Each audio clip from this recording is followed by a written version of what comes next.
But yeah, knowing that all there for this purpose, I've done Slimming World, I've done Atkins diet, I've done it all. And the only thing that's worked for me is man versus fat.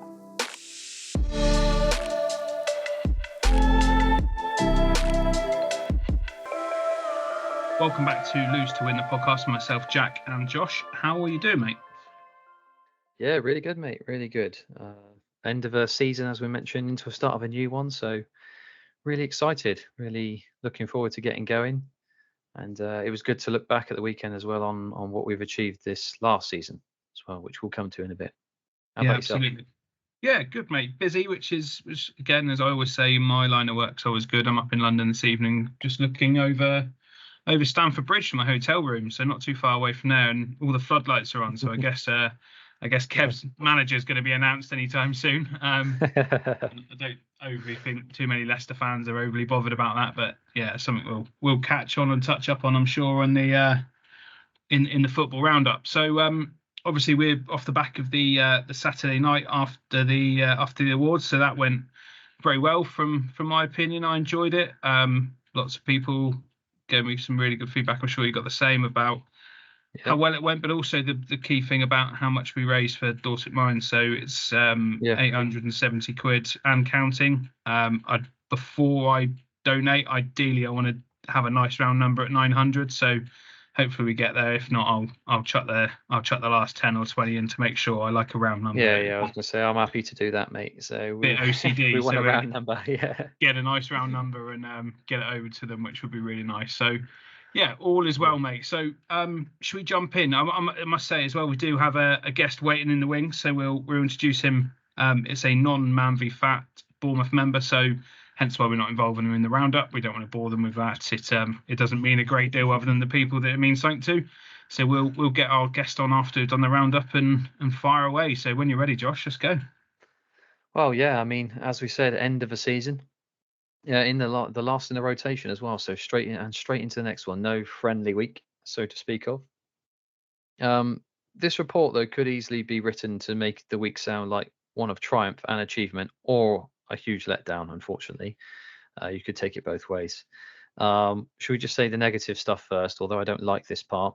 The club did see a weight gain on the last week, 22 kilos of it, so not an insubstantial one. Less than half of those who weighed lost weight, and there were only 3 teams who collectively moved the scales in the right direction, and only one, the Yellows, who did that without the motivation of competing for a title. Yeah. So that's a shame. One team had 8 out of 10 players gaining weight and finishing the week of 18 kilos heavier than they started, which sounds like a lot. Sounds like a seems like a lot. Yeah, certainly. I get it. It's easy to take our foot off the gas, especially when we don't have a friendly week, and some may consider it or use it like a friendly week, and when there's nothing to play for. But that's just not. I think we're not just here for the sake of league titles or league tables. So this is about our own health and well-being, so which is far more important in general. Without the way, at least. The positive stuff, of which there is lots of it. The tightest title race in the club's history finished with all 3 titles going to different teams. Your Purples, mate, congratulations, were crowned main league champions. Thank you. The Blues were the pitch champions for the 3rd season in a row, it might be added, while the Greens successfully defended their scales title and fell just short of defending their main league crown. So Purples and Greens have pushed each other all the way this last season, losing a combined 115.2 kilos between the two of them. That's 53.6 for the Greens and 62.6 for your Purples, equating to nearly half the club's overall weight loss for the season. On that note, by the way, the total season weight loss was 236.7 kilos. That's roughly 50 kilos more than the last couple of seasons totals. That makes this rotation loss a whopping 606.5 kilos, or 95.5 stone. I'm going to put it that way. That's more than 13 Kylie Minogues, by the way, in our more traditional measurement stick for Man v Fat Bournemouth. There's also the matter of the very impressive team of the week and several milestones to report on, some of them huge. But first, we'll go into last week's scores. So the Yellows lost 17-10 to your Purples. The Whites lost 18-6 to the Greens. Us Blacks lost 10-8 to the Oranges, and the Blues won the last game 10-3 against the Reds. That kind of makes it, well, Purples and Greens may have been the two informed sides on the scales, by the way, for most of the season, but your thunder was stolen, actually, in the last week by the Yellows. It was, yeah. Yeah. Whose 5.1 kilo loss was the biggest of any team. So they also inflicted you with a rare pitch defeat, mate, which I know you guys were fuming about. Yeah, it was a tough one. It was a tough one to take, but fair play to Gareth. Gareth straight away said, "Look, we treated it as our cup final. We wanted to beat you, so that's exactly what we did. So credit where credit's due, mate. Yeah, they did well. They did really well." In terms of last man standing, by the way, we finally reached the last 10, with one player dropping out due to absence, so not actually any fault of their own, and one only surviving thanks to their grace week. So bonus goals were awarded to myself from the Blacks, Ollie Wentworth from the Blues, Jet Gander from the Oranges, Jordan Hayter, Luke Hayter, and Tom Dowling from the Purples, and Alex Jones, Mark Simpson, Ravnath, and Sam Denton of the Greens. Ollie and Rav, by the way, were the only two players who made it all the way through the season with a grace week intact. Amazing work. Amazing. 14 straight weeks of losses, which is really good going. Well done you as well, mate. I know that's something you set out at the beginning of the season to do, and you absolutely did it, mate. So well done. Yeah, I ran into Tim a few pints deep on Saturday, and he reminded me. He said, "Oh, it's good on you, mate, because you said to me at the very first week you were going to make it all the way through last man standing, and you did it." And I was just like, "Yeah, actually, I did, didn't I?" Yeah. So you said it on air as well, mate. So fair play. Yeah. You followed it up. Very pleased with that. On that, good season for myself, but more on that later, maybe. Where was I? So, I guess 5 players also, I should say, recorded milestones for the last week of the season. An impressive haul in any week, let alone one with so much weight gained elsewhere. So to note, there were 32 percentage milestones recorded this season across the club. That doesn't include a couple that will carry over to next season because they can't hit 3 in a season as well. Yeah. So just this last week, we had Jordan Hayter, your brother, complete his 10%.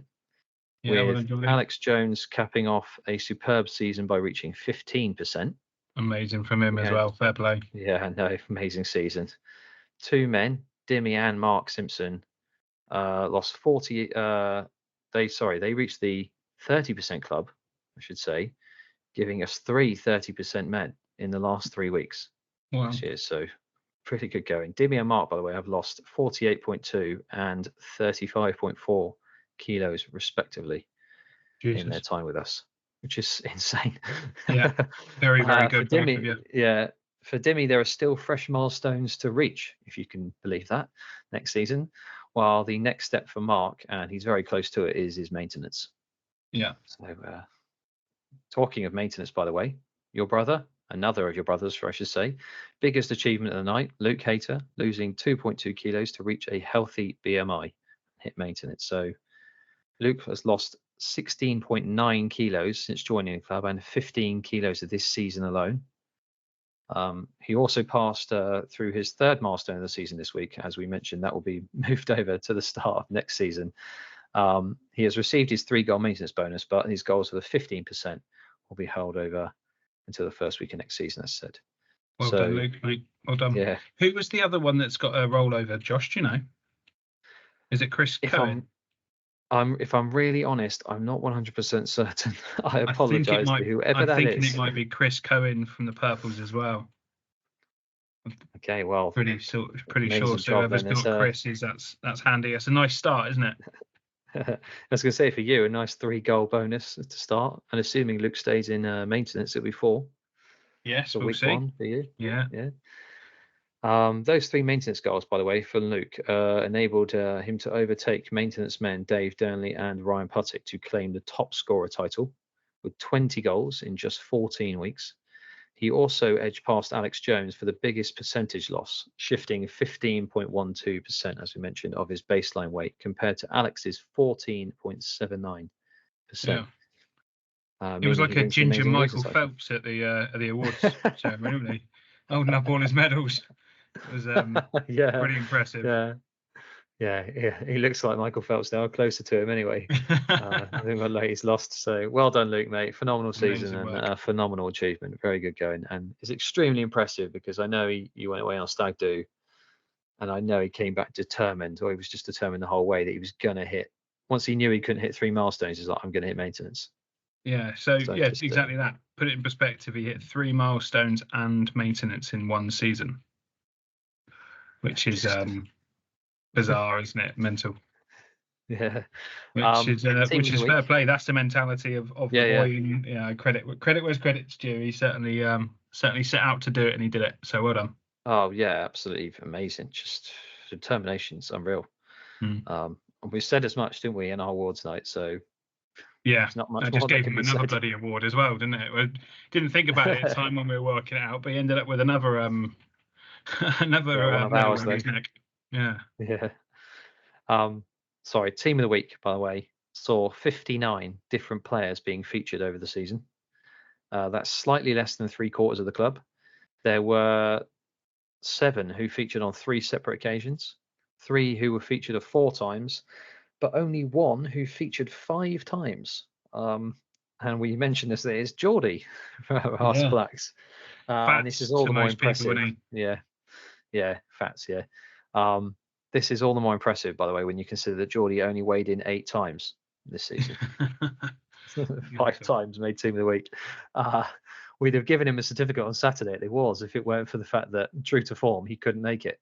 Do you know what? It breaks my heart as well, because I saw a message I must have missed during the day going, is it all right if I come down still? And obviously it would have been absolutely fine. But I didn't see them. Obviously we were too busy chatting our bollocks and doing whatever else, and missed a message from him. So I was absolutely gutted. He would have loved it. But yeah, well done, mate. And we want to see more of you, because you got that in you to do it. So I know he's doing a bit of boxercise. He's trying to get me to get involved with that. So I might give that a little whirl. Not like I do enough already, but try and get me involved with some boxercise, which would be quite cool. That'd be really good. As for this, by the way, this last week's team of the week, it saw George Geimer lead it with a loss of 2.4 kilos. Luke, being my boss, hater, that is the only player to keep his place from the last time with a loss of 2.2 kilos. So the team of the week is as follows. So we had George at the top with 2.4. Mark Simpson lost 2.3 kilos. Luke Hater, as he said, 2.2. Peter Meach lost 2.1. Rich Webb lost 2 kilos. Matt Young lost 1.9. And Geordie, who made it for the 5th time, lost 1.8 kilos. That team of 7, by the way, had a collective loss of just under 15 kilos, which makes the club's overall gain of 22 kilos all the more stark, really, in contrast. We only needed to lose 18 kilos to make it a 6 Kylie season. As it is, we only just stayed on the right side of 5. But nevertheless, it's been a remarkable season, and the current rotation of teams has been the most successful in the club's history in terms of losing weight. So don't let any of the negative things I've said give anyone pause to think we're not still heading in the right direction, because we are. Yeah, absolutely. One name to keep an eye out for, he's an absolute beast on the pitch, and I'm sure he'll be off the pitch, is Pete Meach. I played with him a couple of times at Broadstone Leisure Centre. Got to be about, I think Gareth played with us as well. Must have been about 10 years ago. And he was a monster then in terms of his ability with football, and just a big, strong boy. He's built like a brick shithouse. So if he can nail the scales, he'll be a formidable player for any team. He's like a bigger Jesus, like just insane, just such a good technical footballer, but as well as the strength as well. So one to watch. That'll be my one to watch this season. Yeah. By the way, I think with our guests, we should probably clarify we don't mean Jesus as in the deity. Yeah, not the real Jesus, just a Jesus who plays for us. Is probably the best way to say it. So when he unmutes himself, he'll know what we're talking about. It's all good. Did we want to run through? That was the end of our roundup, but do we want to run through the Mavi Fat Awards we did quickly? No, I think what we'll do is we'll publish that in the chat and cover that another time with Ben, because I think we were going to cover the awards Yes, and absolutely. the actual Man v Fat awards that we're attending in Manchester this weekend. So Yeah. I think we'll cover that in both. So if anybody missed it that wants to know, get hold of us individually if you're desperate to find out who won what. But at the same time, hold tight and we'll talk about it next week. Indeed, yeah. Awesome. Okay, mate. Well, like you say, new rotation, new teams, new team names, new kits, everything going on. It's a busy time, but really good. How is your group chat going? Is there a buzz? Is there people talking about healthy good. plans, what their goals are, that sort of thing? Is that what's happening? I mean, we got quite a lot of that out last week actually, because Okay. there was temp groups that we formed one because we knew the teams early, so we Yeah. had a lot of that kind of discussion. I'll admit freely, I've had this discussion individually with the members, and the team chat is flowing pretty nicely every day, obviously most of the day, so it's good, but it's not always specific to objectives and what you want to achieve. I quite like the idea that it's just general banter and general chat back and forth, and that's a good thing in my mind as well, because it's we've got a good group of core people who've been there for a long time, who know each other really well, along with some new people, and I think it's just good for camaraderie, that it's active, and it's not always going to be like meal plans or ideas on XYZ. Not. Yeah, but I know what you mean. Obviously there's more of that right now, but as we go on, there'll be even more. I'm sure that was more to come as well. So definitely, I'm sure there's a lot of conversations on the horizon about managing holidays and that sort of thing. I think there's obviously coming into that holiday season, this being a half term week as well. We've got 2 guys that are off on their holiday, so there's definitely that sort of thing. I'm really lucky we've got Ross Palmer in our group, and he's been sending in his barbecue photos, but obviously like things that how he's being healthy, the sharing meal prep. So kind of it's a share I cut my words out, share shaming free zone. So I know some people get annoyed with it. The beauty of these chats is you got a choice to read it or not read it. Nobody's putting it in your face to annoy you. They're putting it in your face to go, try this, or have you tried these from Aldi, or have you tried this, have you replaced these with this, that sort of thing. And I love that sort of buzz, because there's always something that somebody's going to go, yeah, right, why have I not tried that before? That sounds great. Or yeah, getting a barbecue out this weekend, but I just want to smash a couple of cheeseburgers in. I want to have some chicken off the barbecue and things like that. That sort of thing is amazing, and that's what we want to see. So, as well as the banter and the motivation and everything else, I'm sure these group chats are absolutely humming with activity at the moment. Yeah, it's brilliant. It's always there's some newfound motivation, isn't there, amongst the group, and everyone gets excited, and it's really good. I myself am on holiday for the next 2 weeks. Yes, so you are. Not this one coming, but the 2 after. So you have to struggle along without me and go for this podcast, mate. Yeah, absolutely. I'm sure we'll manage, but we'll certainly miss you. But I think we'll touch. You're not available next week, are you? I think this is your last one for a little while, is it? No, the podcast? This is my last one for a couple.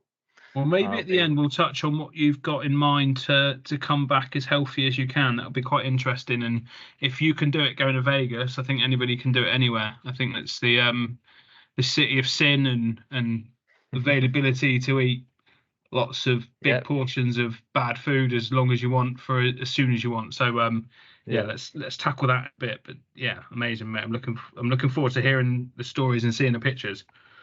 Oh, definitely. Yeah, don't worry. The chats are going to get heavy with photos.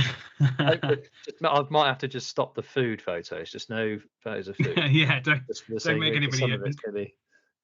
Making people jealous, I'm sure. Anyway, without further ado, let's invite Martin Cody into the podcast. So Martin is a member of Salford Man v Fat, has been since 2017.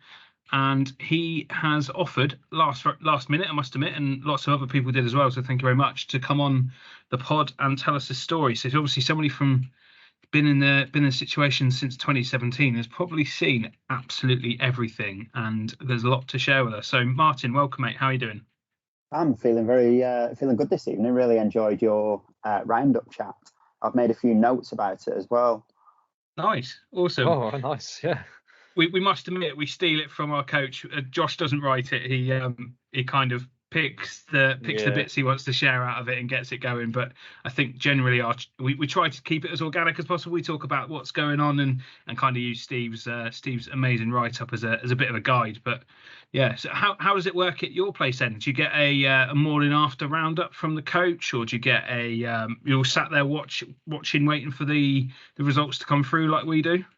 Yeah, so generally we'll get the results the same night, and 9.9 times out of 10 we'll be in the pub, because the pub just up the road from the session, and literally sat there. If it's a game where it's been close on the pitch and you're not sure about the scales, you are generally refresh. Scores come through, and you're sort of like, oh, we won, and then you have a situation where someone sent the tracking but it didn't count, so then the coach has got to go in and fix all that. So it can be Thursday nights is our night. I'm in two clubs, to be honest, but Thursday is is the main one. Okay. Nice. And what time's your last game? So last game on a Thursday is 8:30. So oh wow, okay, nice and early. Oh yeah. Our session's 7 till 9, so okay. I'll either stay and watch all the games, or if it's raining, which generally it is lately, I'll go to the pub after the game and have a non-alcoholic drink. So I generally do drive to sessions. Yeah, nice.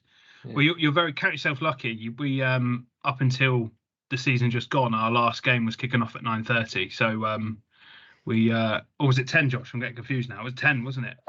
Yeah, we had 10 p.m. games. 10 p.m. games until the season, which we pulled it forward half an hour. But the 10 p.m. although it's a Friday night, I wouldn't say there's anything different. It's just that on average, less people have to get up for work in the morning, for example. Yeah. But then people have families and kids around the house, so it's just it's always a bit much of a muchness, really. But yeah, it's later than we would prefer.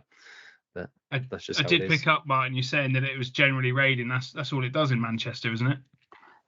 See, it used to be a myth, but lately it generally is just rain. I mean, right now it's actually quite sunny, but I imagine it'll rain at any moment because it's Manchester and that's what it does here. Yeah, absolutely. We're actually up there at the weekend, as I mentioned in the roundup. We're up in Manchester the weekend for the end of season awards. So we're looking forward to coming up, and hopefully we'll bring the Bournemouth sunshine with us.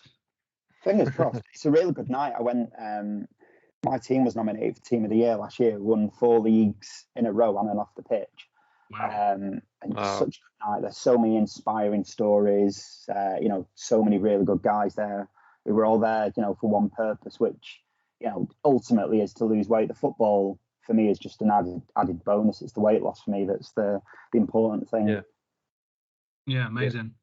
So before we dive into your story, kind of giving it away that you obviously being from Salford, you're in Manchester, but do you want to give us, in terms of your supporter history, who do you support? Of course, I'm a fan of the FA Cup winners this year, United. Still in shock, to be honest, from Saturday. It was. Yeah, well, I was about to ask you about that actually, because I'm guessing by that you were quite surprised.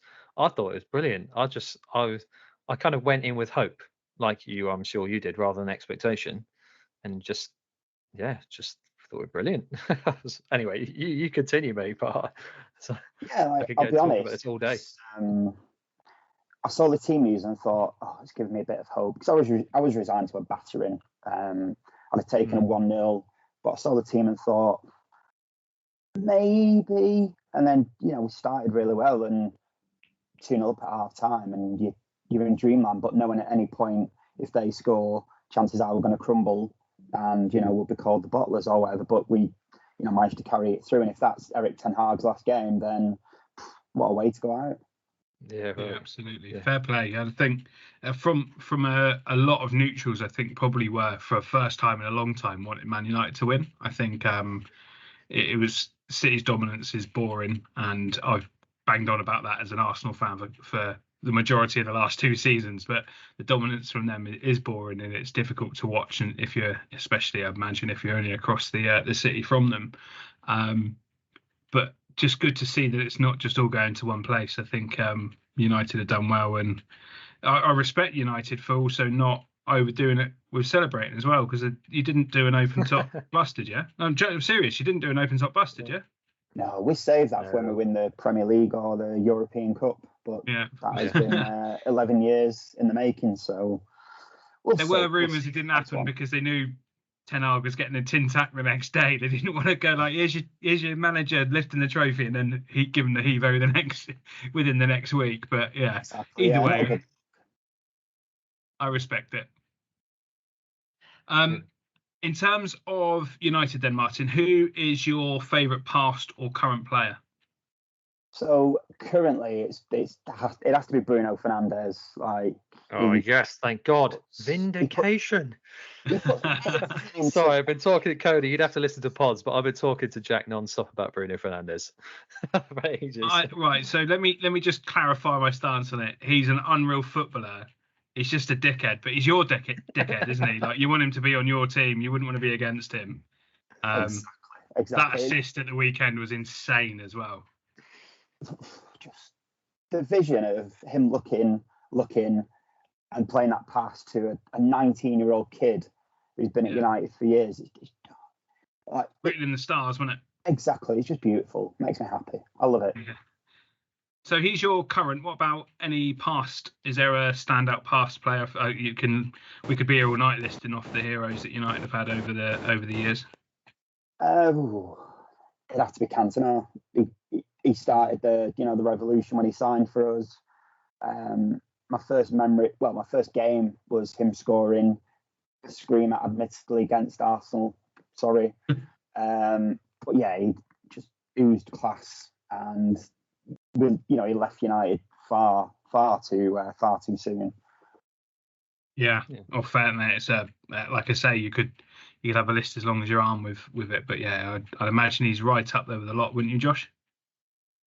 Yeah, definitely. I mean, I'm always a big, ever since like Scholesy was there, from the kid watching him, I'm always a big fan of your kind of your midfielders. But I don't know, Cantona, man, he's just different. It's the character more than anything else, I think. The French arrogance just oozed out. It just drew me to him, and rather than anything else, I think. Obviously, he's a phenomenal footballer, but he's just.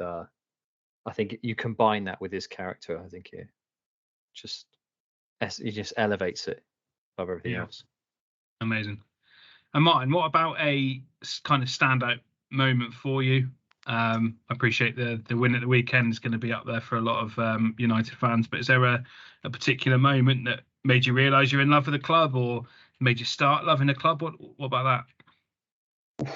Oh God. To be honest, could be loads again, couldn't it? Honestly, yeah, the history and the players that you've had, it's hard to pin it down exactly. I appreciate that. I've been very lucky that I've been to a lot of the big games. I was in Moscow in 2008 when we beat Chelsea on penalties. Wow. Probably that is probably the best memory. Yeah. Being there in person was just an incredible experience. Amazing. Do you get to many games now? I get to quite a few games, but me and my friend who's just just had a baby, we're splitting his season ticket, so I'll be going to most games next season, which I'm excited to do again with a group of lads from MVF as well. Oh, amazing. You didn't happen to go to Old Trafford when Bournemouth turned you over 3-0, did you? I was there for that. Yeah, that was depressing. Hell of a performance for Bournemouth, to be fair. Bournemouth were unreal that day. They really were, yeah, absolutely. Yeah. It's something that I know a lot of our Bournemouth fans in the group certainly remember that as especially like the Putticks, so a father and son combination that travel away to games, will certainly remember for forever, especially as a kind of a father-son combo kind of being. We were there that day, which was pretty impressive. So yeah, amazing. So obviously a proper United fan like Josh. I would hold my hands up entirely and say, yeah, compared to me, it's not even a question, is it? I'm just one of those fair weather fans, for the guys from the other side of the world who don't ever see the club. Like to think of more than that, but yeah, not on that level. Absolutely, I agree with you 100%. Amazing. So Cody, what we'll do now is we'll kind of dive into your man v fat stuff. So you mentioned you've been there since 2017. Do you remember, if you can cast your memory back to what made you join? What was kind of the point to go, I need to do this, or were you there thinking this is a bit of football with something else on the side? How did that all come about? So I was on a night shift at work when I worked for the NHS and saw the advert on Facebook and thought, football and weight loss, give that a go. Turned up to, thankfully, is now our former place of where the football was, with, I want to say 50, 60 lads, maybe misremembering. And I was all there for the same purpose, being pretty nervous walking in. Like, I can't remember how heavy I was then, to be honest. But yeah, knowing that all there for this purpose, I've done Slimming World, I've done Atkins diet, I've done it all. And the only thing that's worked for me is man versus fat, and as well as that, intermittent fasting as well. Okay. Yeah, it certainly is popular across the community. I've noticed, and being able to do it, especially with using having an early dinner and skipping breakfast, having a late breakfast, you've got the ability to sleep for the majority of it, which often is a relatively good appetite depressant for most of us. I know some of us still probably wake up with cravings in the middle of the night. I certainly have done at times. Oh yeah, definitely, without a shadow of a doubt. My main issue is when I'm driving, I have to have like a little car snack, and generally the little car snack is a big bag of Maltese or a big bag of buttons. It's just, I know exactly what you mean. Yeah, I was going to say, Jack does a lot of driving for work, don't you, mate? So you're pushing about 3,000 miles a month at the moment. Oh wow. Yeah, so I'm on the road sales. I look after everything basically south of Peterborough as my territory. So obviously, being right on the south coast, I can go all the way left to the tips of Cornwall and Devon, or all the way right to Kent and everything up, including London, where I'm sat now. So I have to be super disciplined, and especially on nights out where dinner's covered, I've got to not think I'll just be a greedy pig. I've got to be sensible with what I have. I've had a nice healthy Wagamama's this evening for dinner, as that was my choice this evening, and hopefully it won't cost me too much on the scales. I'm being super disciplined again at the moment, but yeah, I know exactly what you mean. Those car snacks, if I got to pop to the shops, wife has got little Tesco's around the corner from us, so I pop to the shop and get some milk and some bread. And old me, certainly even a couple of weeks back, me would pick up like you say, like a little chocolate bar, a little Ginster's pasty, something like that, just force a habit, unfortunately, and a really bad habit. Yeah, agreed. But like you say, that I find that incredible. You're working away a lot, but you still find that you can be good, because that would be the perfect time. Work's paying. I'm gonna have a steak. I'm gonna have whatever I want. But I imagine that from listening to your roundup, that you're kind of like me now, where you don't want to be that arsehole that loses you win on the pitch, you lose by 1 goal, and it's your weight loss that's cost it, and it just gives you just an awful feeling. You do not want to let your teammates down. No, absolutely. I know exactly what you mean, mate. And it's that ownership of that, isn't it?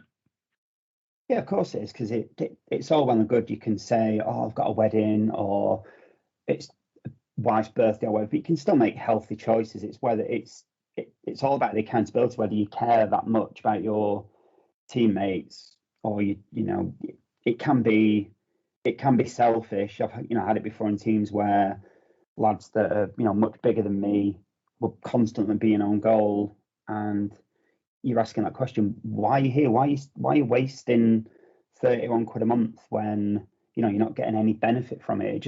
It baffles me. But everyone has their own journey, I suppose. Absolutely. Yeah, I completely agree with that, mate. So you mentioned you weren't quite sure how much you weighed when you first started. Do you know how much you've lost in your time? Yeah, so I went back on my email preparing, and when we returned from lockdown, I was 105 kilograms. I'm now around about 87.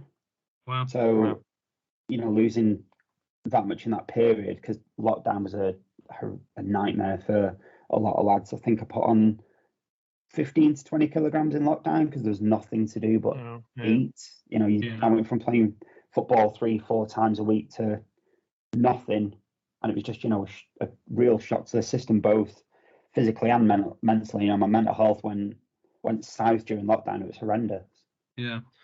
And then Boris brings out to help out. It's like a Red Bull to a fat lad as well, isn't it? Like, the only way you can see your mates is go for dinner with them. All right, yeah, he twisted my arm.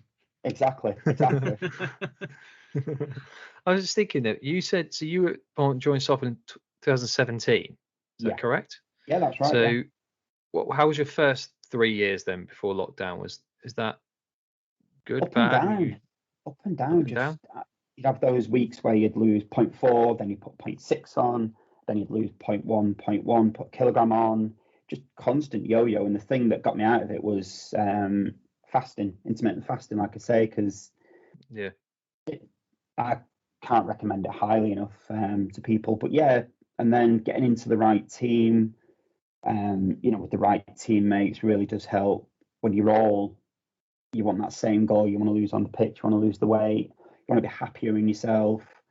And I've been lucky in the last few years that I've had the right team, you know, I've had the right teammates. And there's always that worry when you have the draft, when you go into teams that you may not know as well as your other lads, are they going to be into it as much as you are? And it's about accountability, having the camaraderie, not necessarily just sharing food and recipes, what you've been up to, but we had one guy join our team who would post video updates, you know, meals he was eating, and it just gives you that push to you know, try and match what he's doing.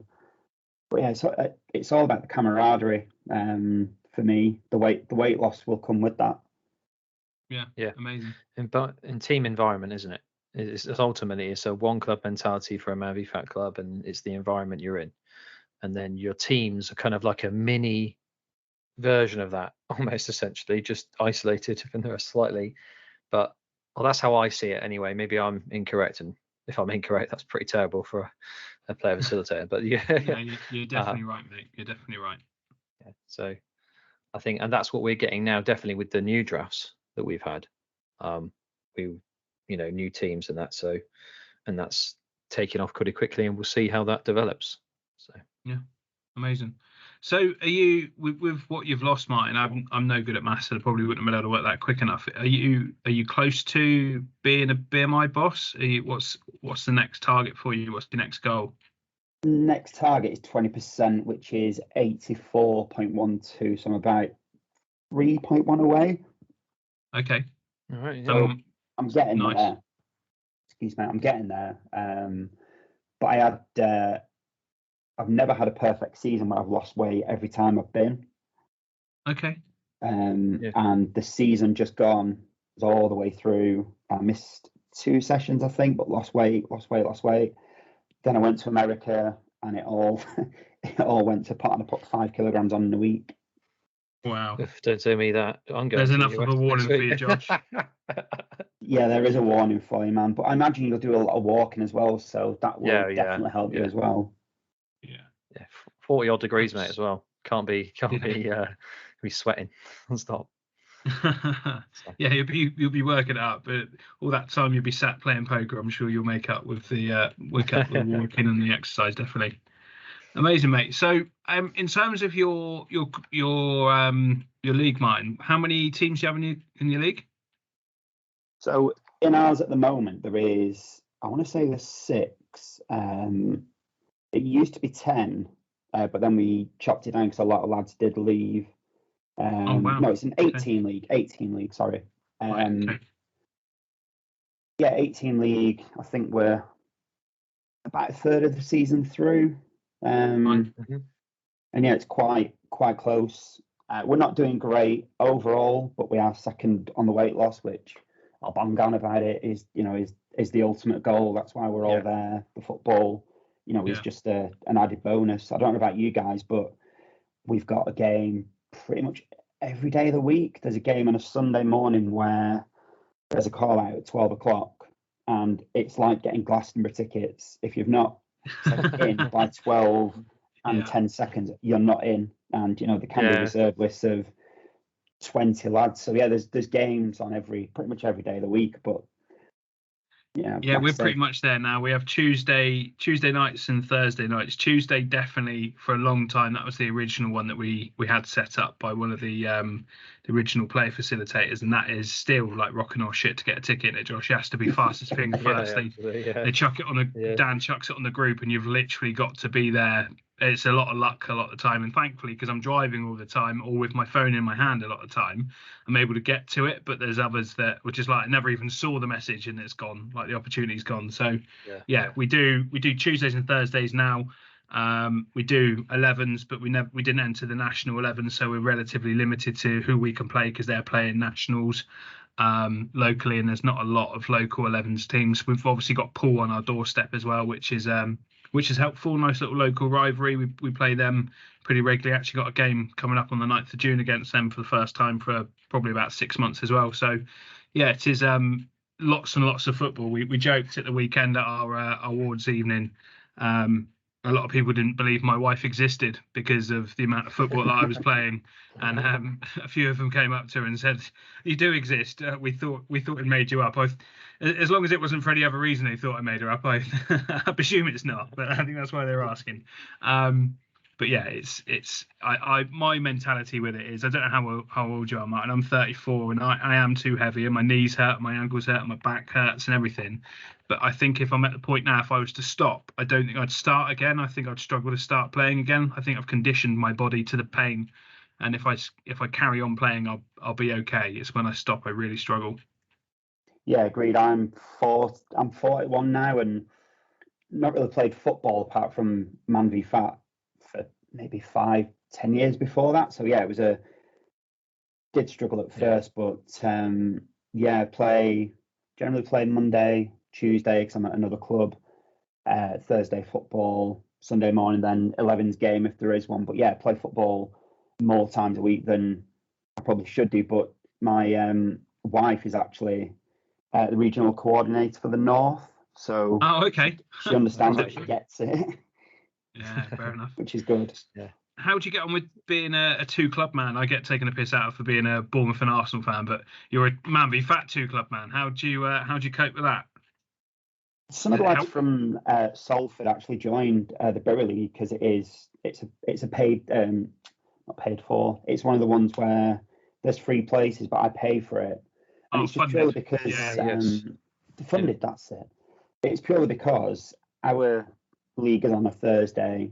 Go to the pub on Thursday for a couple of drinks. Then it's Friday. Then it's the weekend, and then you're trying to play catch up for Thursday. So if there's that Tuesday as well where I've got to weigh in, there's more. I know that there's a period where I've got got to be better because I'm weighing in at 2 different clubs, and it is a bit of a challenge.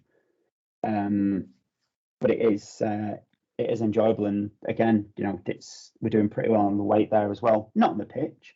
We got battered 7-0 last night, but we lost 12-10 overall. So, proof in the pudding that it's the weights can win you games and win your leagues. What came first then? Your wife being the regional coordinator, or you joining? So I joined in 2017, and our coach left late 2022, and I said to her, you know quite a lot of lads. Why don't you apply? I don't know anything about football. You don't need to. You need to weigh people in and be a good people person, which she is. And then, like I say, the regional coordinator job came up, and she got that, and now she's absolutely thriving. She left Salford, but she's now a coach at Wigan, so she's keeping her toe in it. And I might be biased, but she is a really good coach. And when she does guest appearances in Salford, if our coach is away, everyone's really happy to see her. She catches up with people, and she's really thankful for it as well. So I get away with playing football as much as I do because she's part of the program. That is amazing, yeah. That's one way of beating the system, isn't it? Beating the unhappy wife is get her a job at it. Exactly. You've absolutely nailed it, to be fair, mate. I love that. That's really good. Amazing, mate. So yeah, that's an incredible story, mate. And I'm so glad you popped up and offered your services this evening. We were a little bit short at last minute, and you stepped up, and it's brilliant. Is there any other questions you've got, Josh? Yeah. I mean, I do. I was going to ask you. I've got a couple really. So, what would you say has been your biggest struggle day to day with it, like overall? Because we all know, obviously, a mental part of it's all mental on some level, losing weight and getting yourself into the habit. But what would you say is your actual biggest struggle? Biggest struggle really is biggest struggle generally is work pay for a lunch on Wednesday, and it's nearly always pizza, and it's just timing my lunch at the same time so I can leave the office for an hour, come back, and I know everything's gone. But things like nights out and stuff, trying to make that conscious choice of having a Diet Coke or having a non-alcoholic drink. It's just difficult because there's so much choice in Manchester. I work in the city centre, so there's so much choice for me at dinner time, lunchtime for you guys. Trying to be good, KFC's around the corner. It's just making those choices and making sure that if you do have a bad day, it doesn't turn into a bad week, because that is just the worst thing you can do, because then you spiral in, you put weight on at session, and then you get annoyed, so you eat more, and it is a vicious circle, and one that I've been in before, and thankfully I've not been in for a while. Yeah, amazing. Yeah, I understand. I was going to say, I guess if I've lost my train of thought, apologies on that one. I did have a train of thought along those lines, but yeah, I was just thinking the temptation. I guess it's the mental, but it's the making sure you don't succumb to that temptation. But it's the discipline, isn't it? You need to be able to focus on something else in those moments. That's probably what I struggle with the most, is the evenings when I'm like, oh, I could do with something sweet, and that's where I need my mental discipline. So that's my biggest struggle, if you can cast it day to day, is getting over that moment of like, oh, because I've got quite a sweet tooth, so I was getting past that 10 minutes or whatever it's going to be, sometimes longer. So I can imagine the temptation around you, being able to just look at something and look at it for what it is and not really even be tempted, I guess, is the thing. You're walking past your KFCs, you're walking past all those things without really looking at it, without and seeing it's a KFC, but without really thinking, I could do with walking in there. Yeah, exactly. And then if it's the Wednesday and it's the pizza in the office, knowing that if I eat these 3 slices of pizza and I put weight on tomorrow after working so hard, I'm going to be really pissed off. I've let the team down. I'm the captain of the team. I've let the team down, possibly lose the game. Could be the difference between winning the league, not winning the league, and you just don't want to be in that position. But that's just me. Not everyone's like that. Other people, I'm listening to your roundup. Some of your guys have done incredible. I'd love to know their secrets, their habits. If you guys have got any tips for us as well. Well, it's funny you mentioned intermittent fasting. That one comes up a lot. That one actually comes up a lot with some of our more successful members, in terms of how they manage day to day in terms of their eating habits. And mainly, I can't really answer for them, if I'm really honest. You might have to go back and listen to some of the pods, mate. Sorry, and listen to some of their stories, because I think it's a mental thing. It's a mental discipline that they have to do it. Some people have done it by doing extreme amounts of exercise and not really changing much about their diet, which is not really the way to go about it, normally speaking, or at least in my opinion. Some people have done it by just, again, as I say, intermittent fasting, and just making sure that they get over those 5 minutes of doubt, like I do essentially, and then ultimately it's just the calorie counting. So I couldn't give you it's all different for everyone, like we always say on the pod. So I couldn't give you a one hit like this is what it is, and this is what, because we've had many different people on here give us all sorts of different success stories on how I they think do as it. well, there's often I think Steve, our coach, has mentioned lots of times that there's kind of like that moment of realization, that moment that makes you realize that what you're doing it for, like you say, that the scales is what wins you it. Some people go, the football is what I'm here for, and then take a little while to understand that it's not you if you're there for the football, it's not necessarily going to really work for you. But I think it's the Scales League that as soon as you realise that's what it's for and that's how it can help you, and you see others achieve, that's certainly what motivates me, definitely. Yeah. I'm into one last question for you, Martin, mate. Sure, yeah. So you mentioned things like your desire to make sure you don't let the team down. So that's obviously a big kind of motivation for you. But what's been your biggest source of inspiration in terms of your weight loss journey so far? So what's helped you get to where you are today? I know you said about intermittent fasting and various things. Is there anything else that stands out to you? Seeing old pictures and being, oh God, is that what I actually look like? And then, seeing pictures when I got my 15%, I think it was either last year or the year before, and just seeing that difference and seeing it side by side and knowing that you don't want to go back to, that person, because, I'm well aware I am, 41. I'm not going to be able to play football forever. So I need to, keep these habits up whilst can. And it's certainly with the fasting, it's more of a lifestyle change. It is part of my routine now, be it if I'm on holiday, not in the States because that doesn't count, but if I'm on annual leave or whatever, I'll still incorporate the fasting into my days as much as I possibly can. Yeah, fair enough. I'm just curious. You make a good point, really, because we've got plenty of people in our league we've seen a few before and afters, haven't we, Jack?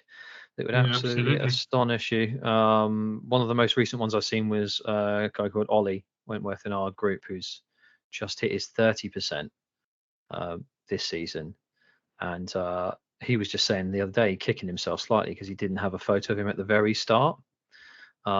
Not one that he actually took at Man v Fat. I think his partner found one, but of him. But seeing those before and afters is inspirational for me. I look at it and go, wow, like that's what I could do. That's what I could be. And I know we've mentioned on and on again, haven't we, Jack, about Rich Webb and his before and after photos in our league. Just incredible. They're just unrecognizable. I get what you're saying about this, because when we do see those pop up in the group, they are really like, that's amazing. Makes my heart swell with joy, just like, and then I think, wow, I can do that, and just think about how much better it'll be when it's me. Yeah, exactly. The community, I love the community Facebook page, and you sometimes can lose, a couple of hours just scrolling back and liking posts, loving posts, commenting on posts, and it's just all, positive stories about, guys that have struggled, they've not been able to make friends, etc., etc., etc. I was listening to Rich Crick on the podcast, who was saying about the guy that was agoraphobic, watched in the car park for a few weeks, joined in, and it's just awesome. It's just wholesome reading stories like that. And even if I do get to maintenance, I don't think I will leave Man v Fat, because I've made so many friends through it. Been to people's weddings, birthdays. I just love it. I can't speak highly of it enough. Thursday is my favourite day of the week. You're so true, mate. It's the community is. When we had Rich on, obviously you've recently listened to Rich's pod when he came on. We kind of asked him, did they stumble upon like it as a perfect storm for the mental health support that men that don't often like to talk and won't often talk get the opportunity to do that, as well as kicking the ball around, as well as getting healthier physically and mentally. And he's adamant that they're aware of that and knew that had the benefits, but I don't think they knew just quite how important it becomes for everyone. And I'm sure even if you put it up to 50 quid, the value in what we get for what we pay, I think outweighs it massively. And that's often an assumption from the start. It's like, oh, I can go to the local six-a-side or Footy Goals or whatever the local six-a-side setup is and pay a £5 a week to play half an hour's football. You're not paying for the football. You're paying for that service that you're getting from your coach, the the supply of the football and the referee and everything else is a byproduct of it. And can you put a value on your mental health? Can you put a value on your overall health? I don't think you can, personally. I could not. I'm sat here nodding like the Churchill dog. I couldn't agree with you more. Hear that all the time. I could play at goals. Well, you can, but you won't have the accountability. You won't have the friends. You won't have the dugout, the mental health stuff that MVF offer. The recipes, and people will often bite back with, "I don't use that." That's your issue. It's there. The footballs, thankfully, have improved, but they do get lost, and pitch costs go up, referees, etc., etc. People don't look at it. Everything's gone up, unfortunately, and that's just the way it is. But I still think it is definitely value for money. Yeah, absolutely. Mental. Didn't Rich say they go for 8,000 footballs a year? Yeah, he did. Yeah. I find that astounding. I think that's insane. I bet Puma are rubbing their hands together. Wherever they're getting their balls from, I might undercut them and have a little business going. Replacing that many footballs across the country is just astonishing. But it is. It proves that just that across that you realise how many people it helps, how many people it works for, and I'm sure a small minority it might not work for, and it might not be now, but next year, the year after, I think it's something that will stick around for a long, long time. So, I hope so. Absolutely.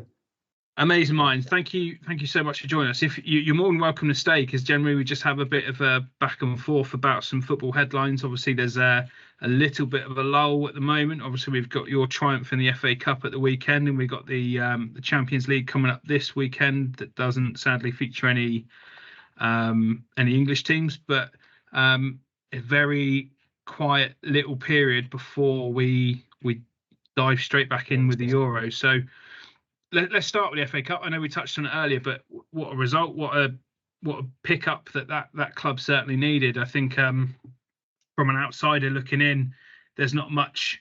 I don't think there was much hope. I don't think I could have predicted that result. I think a few may have, a few hopefuls, a few wishes, and a few prayers. But from my perspective, I think fair play to United, and I think they tactically on the day they got it right against City, which a lot of teams don't do. Seemed for me that because you might not be aware, but the City players were out on the piss until I want to say the early hours of Monday morning. So whether they thought they could just turn up and roll us over, which a lot of us did think was going to happen, and maybe so, but Casemiro being out was a massive, massive boost, which is something I wouldn't say 12 months ago. But yeah, you're true. You're right. Absolutely. But no, it's just really good. Like you say, it's City winning is really, really boring. I was praying that Arsenal would win the league. Anyone but Liverpool, to be honest. Yeah. But yeah, I think hopefully next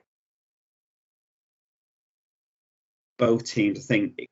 I think surely Arsenal have to get over the line, depending on what signings you bring in this summer.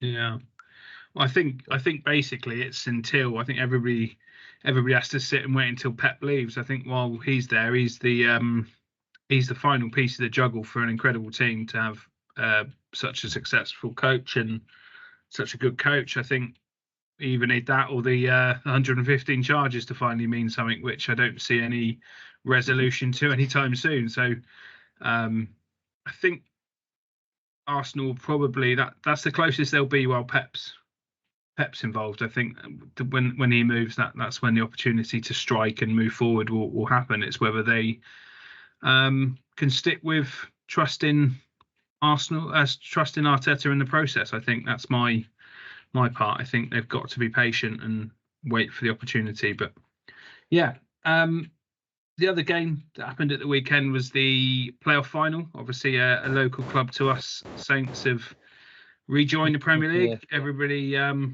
likes watching Leeds suffer, and I certainly did. I don't particularly have any dislike for Saints, and they've got a few Bournemouth players and a few ex-Bournemouth players that nobody gives a flying toss about in Ryan Fraser. But sad to see David Brooks hurt himself. He hurt his shoulder, and I don't think Joe Rothwell even got on the pitch. But obviously, from your perspective, Martin, it's always good to see Leeds lose, isn't it?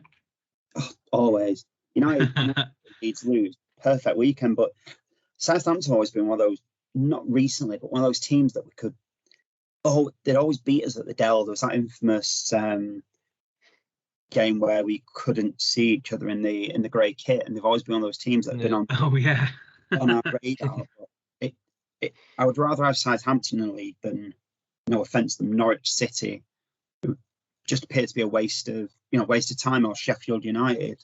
But no, Southampton in the league I think will be good. It's a shame that Portsmouth are in Championship while they're in the Premiership, because that's always a fun rivalry. Yeah, definitely. That was one sad to see that actually happen, to be fair, but we'll see. They might come across each other very soon, depending on how their both trajectories work, really, isn't it? Yeah, absolutely. It'd be really good to see Portsmouth back in the Premier League, but especially after everything they've been through, win the FA Cup in 2008, and then near enough being ruined, coming up would be a really real cool story. Yeah, absolutely. Yeah. Well, I want to ask you, Martin, because we're going to go on to this a lot in the coming weeks, as you can imagine. England's prospects for the Euros. You've got to assume we've got to win it, right? I assume you're in the same kind of category, or you're like, oh, semis is fine, or. The issue is the midfield and the attack is amazing, but the defence is always the issue. Is whether or not Southgate decides to go for it. You've got Jude Bellingham, Declan Rice, Saka, Kobbie Mainoo, Kane. It's just the defence that is the issue. But if he takes the foot off the gas, then we can definitely win it. We came so close. Back then, should have won it. Should have won it. Should have won it then. But we've got to have a chance. Just depends. It's just such a shame that, like you say, the defence is depleted. I know that Maguire is the butt of a lot of people's jokes, but I think he's pretty important within that team. And if he's going to be fit, Luke Shaw's obviously getting a chance to try and prove his fitness. The chance of that, I think, is going to be pretty slim. Then you've got John Stones, who hasn't played a lot of football. I think he's quality, but he hasn't played a lot of football. There's got to be a reason behind that, more than likely an injury. So you start to piece together a relatively bit part broken defence. There's some youngsters coming through that have obviously Quansah from Liverpool, but is that too soon for him? I think playing Kobbie Mainoo in the middle of the park is less risk than playing a fresh centre back. There's lots to deliberate over, and I think if you were to pick at this point, make a prediction, what position's going to let us down, it is going to be our defence, sadly. The only counter I would have to that is that I think we've got so much ability in both the other areas, as you mentioned, that I think we can control games enough that you'd almost limit chances. You'd limit the need to rely on Kyle Walker and his recovery runs and things like this. So that will be my hope, at least. Yeah. I know there are two friendlies and they weren't that long ago, and they are just friendlies, but control games against Brazil and Belgium, it's not like you can't do that against others, is it? So the biggest hindrance will be, sadly, if you're right, we've got the ability to outscore any team, but it's who's in charge making the substitutions at the right time. I think that the experience that he's gained since the Euros is relatively minimal, really, isn't it? If you think about it, the World Cup was an experience, but we inevitably failed. As an international coach, you don't get enough time really to sharpen your skills, only on the training ground, really. So yeah, we'll see. I think we need a killer in that. Sound like Ian Wright. I think we need a killer in that managerial position that is ruthless, and you go, he's made a decision, I trust that decision. I just don't think I see that in Southgate, and as many people are predicting, it's not groundbreaking for me. I think this will be his last tournament with England, and then we'll see who's next, who fancies it. But yeah, I think he and the defence are the hindrance to doing it. I'm pretty pessimistic when it comes to England, sadly. thing with seen it Southgate, before. That's how the song goes, I think.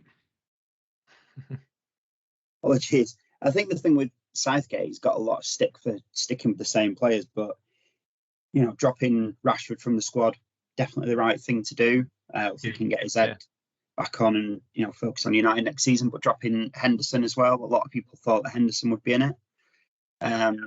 Like you say, it's just about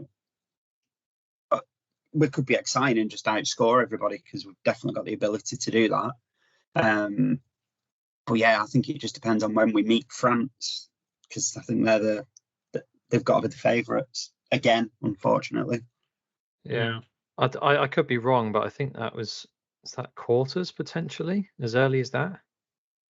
Like from what I'd have to check. I'd have to check it again. But I thought I heard it mentioned that we'd probably meet France in the quarters. Yeah, there is a good chance of that. I think if it goes a certain way. So same as the World Cup then, and we'll just have to this time we'll have to make sure Harry Kane buries a penalty. A little bit off piece. Yeah. Mentioning Marcus Rashford, I'm hearing rumours that Arsenal want him.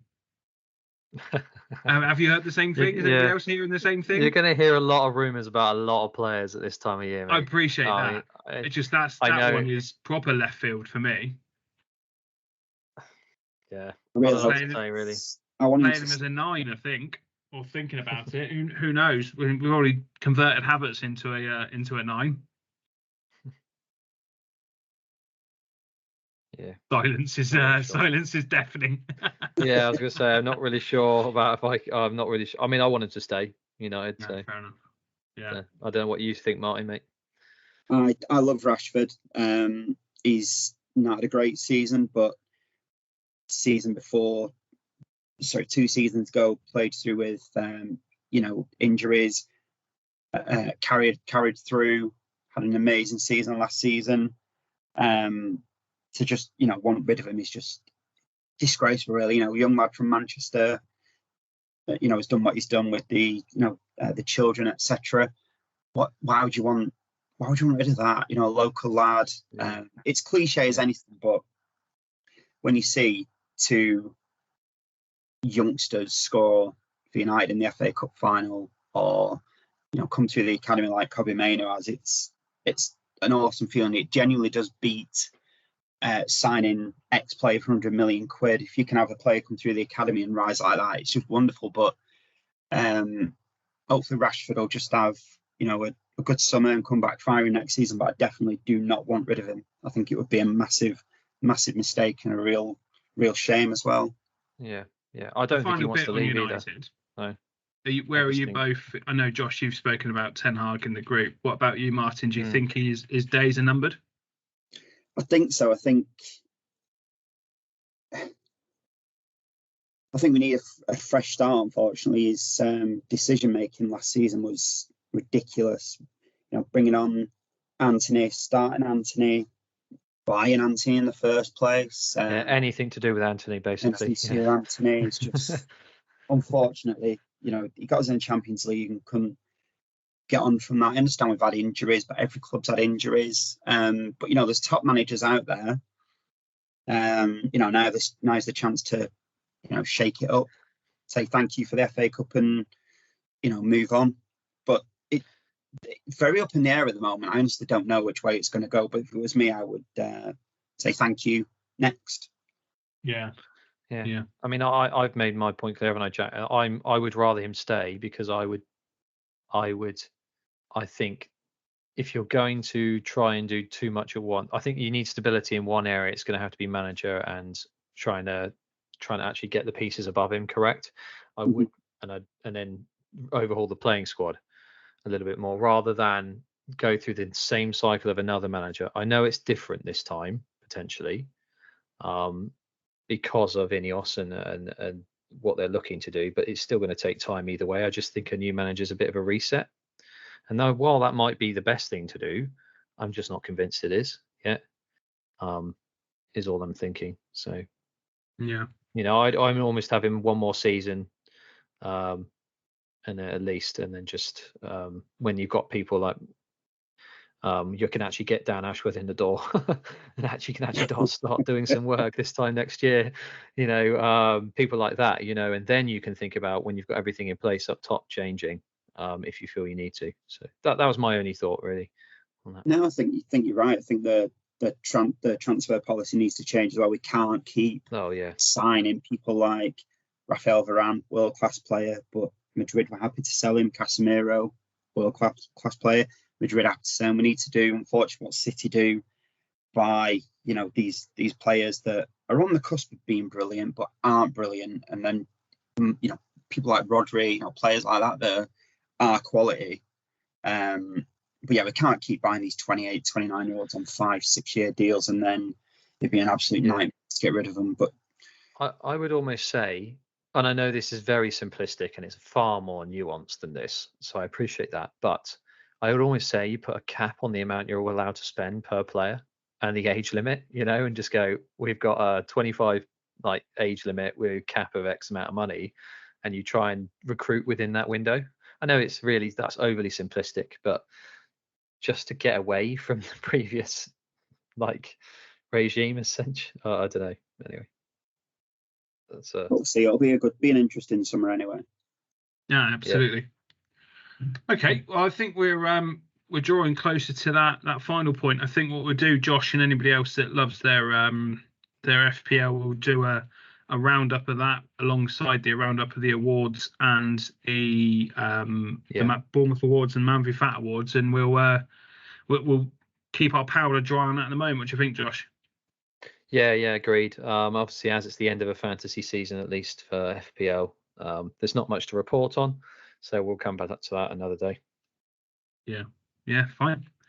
Awesome. Okay, well, it's been an absolute pleasure having you, Martin. Thank you so much for joining us and sharing your story and keeping Josh happy by talking United for a little bit. So thank you. Pleasure. That'll do for now. We can go another year without having another United fan.